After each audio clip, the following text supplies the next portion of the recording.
วันนี้เราอยู่ที่งานจุดพลุกันนะคะ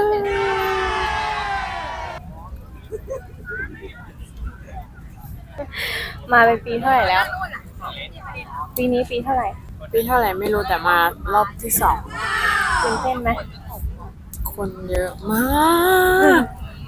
ของกินเยอะไหมคะ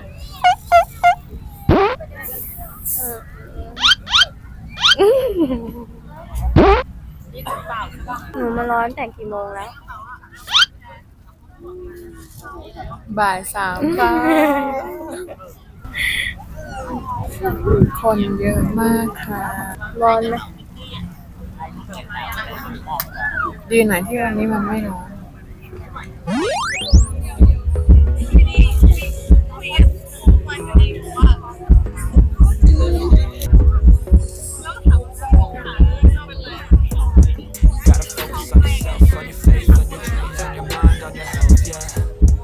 Gotta work, never tell, keep your head down, find what you love and excel.